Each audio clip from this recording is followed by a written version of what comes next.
예, 먼저 천안 시민 여러분께서 저 양성주를 사선위원을 만들어 주셨습니다. 정말 진심으로 존경과 감사 인사드리겠습니다. 사선위원으로서 기쁘기도 하지만 또 사선위원의 책임감을 느끼기 때문에 무거운 중압감도 있습니다.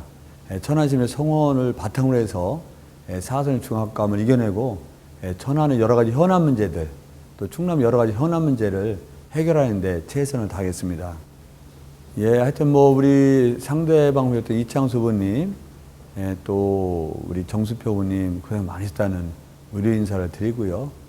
제가 이제 선거 과정에서 사실 여론조사 문제가 불거졌었는데, 실질적으로 오해 내지 왜곡 확대가 있었는데, 그 점이 좀 가장 힘들었고요. 실제는 진실은 그렇지 않은데, 그게 또 소문이 일파만파로 이상하게 확대돼서 좀 어려움이 있었고요. 선거운동이라는 게 하면 할수록 힘든 과정이었었는데, 천안 시민이 성원 때문에 슬그럽게 잘 극복했다 생각하고, 우리 천안 시민과 더불어서 저를 지지하고 성원해 주시는 운동원 동지 여러분, 당원 동지 여러분께도 이 자리 빌어서 깊이 감사 인사를 드리겠습니다. 먼저 하여튼 이번에 비대위원직을 맡게 됐는데요. 비대위원은 최고위원인데, 비대위원에서 역할을 잘해서 우리 전당대회가 있을 때까지 우리가 더불어민주당을 잘 이끌 책임이 저한테 주어졌다고 보고요. 김종인 대표님과 더불어서 더불어민주당 잘 이끄는 게 1차적인 저의 과제라 보여지고요. 두 번째는 아마 원구성이 되면 제가 3선 때부터 한 상임위원장을 해야 됩니다. 제가 원하는 곳은 보건복지 상임위인데, 보건복지 상임위에서 천안의 여러 가지 현안 문제는 물론 이거니와 우리 대한민국 여러 가지 중차대한 현안 문제들, 예를 들어 저출산 고령화 문제라든가 사회 양극화 문제라든가 이런 여러 가지 문제를 해결하는데 사선의 중진으로서 앞장설 각오를 갖고 있다, 이런 말씀을 드리겠습니다. 예, 먼저 우리 더불어민주당이 수도권에서 압승한 것에 대해서, 승리한 데 대해서 결코 자만하거나 우리가 국민 뜻에 거슬리는 일이 돼서는 안 된다는 게 첫 번째이고요. 다만 우리 서민 경제가 거의 무너지는 지경입니다. 또한 민주주의 여러 가지 원칙도 훼손되고 있죠. 이번 수도권 내지 비호남에서의 선거는 새누리당 정권, 또 박근혜 대통령님에 대한 어떤 정권 심판의 성격이 아주 강했다.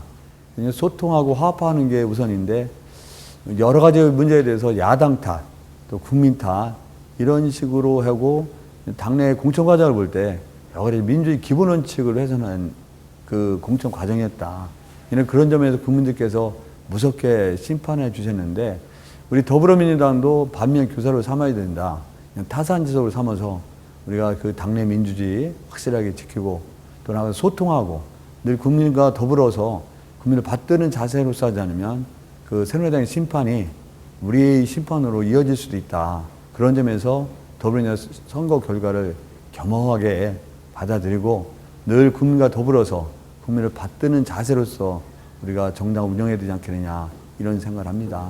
하여튼 제1과제는 서민경제 희복입니다.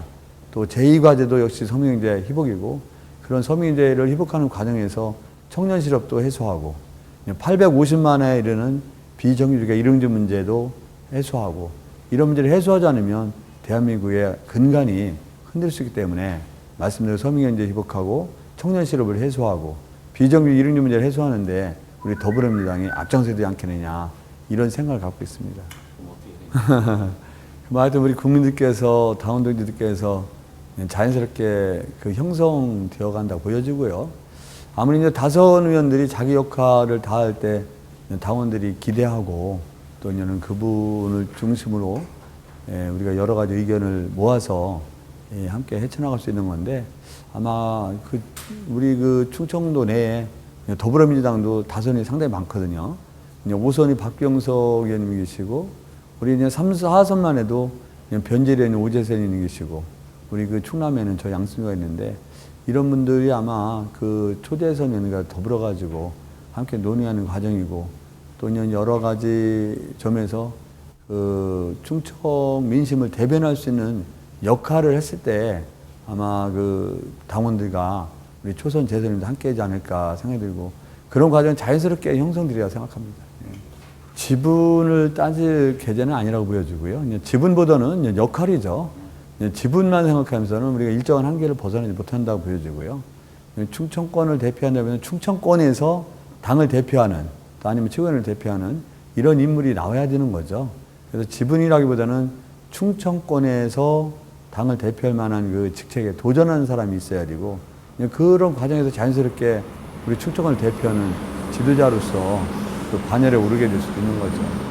그래서 정치인에 대한 인식이 일반적으로 좋지 않은 거 아니에요?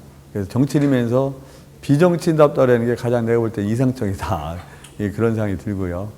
다만 우리가 양반 같다는 표현이 어떨지 모르지만 최소한 제가 충남에서 최고위원 선거에 도전해서 최고위원 당선됐다는 것 자체가 정당 내에서 일정한 그 투쟁력 아니면 나름대로 결단을 보여준 거라고 생각해요. 우리가 이제 최고위원 도전하는 것 자체가 쉽지 않고 그냥 당선되는 건 더 쉽지 않지 않습니까? 그런 면에서 볼 때 양반 같다, 점잖다는 것만 갖고는 우리가 당내 최고위원 선거에 나서기도 힘들고 최고위원에 당선되는 건 더 힘들죠. 또 제가 지난번에도 말씀드렸다시피 제가 그 세종시 수정안 투쟁 때 20일간 삭발하고 단시 투쟁한 그 전력 있지 않습니까? 그런 걸 볼 때 우리가 싸울 때 싸우고 투쟁할 때는 확실히 투쟁하는데 일반적으로는 충청도인의 그 본래의 모습답게 하는 게 또 저 자신뿐만 아니라 충청도를 위해서 바람직하지 않냐 생각하고 말씀드린 대로 다만 싸울 때, 도전할 때 상황에 직면했을 때는 주저함이 없이 거침이 없이 할 거다 이런 말씀을 드리고요.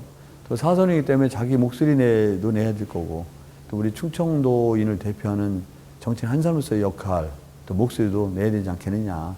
그런 면에서 크게 의심하지 않아도 제가 그 최고위원에 도전했던 정신, 최고위원에 당선됐던 그런 그 역할을 통해서 충분히 할 거다. 그런 말씀을 드릴게요.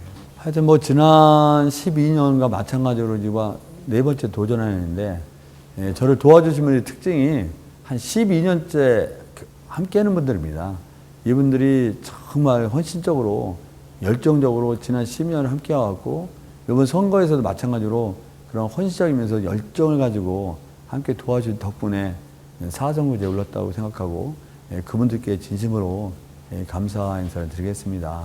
또 우리 천안 시민 여러분께서도 저를 한결같이 지지해 주시고 성원해 주신 덕분으로 4선 반열, 중진 의원이 반열에 올랐는데 이 점에 대해서 깊이 감사드리고 4선의 힘으로 말씀대로 천안 여러 가지 현안 문제들 또 충남 문제들 더 나아가서 대한민국 여러 가지 그 국정 과제들을 해결하는 데 앞장서서 소원에 보답하겠습니다. 이런 말씀을 드리겠습니다.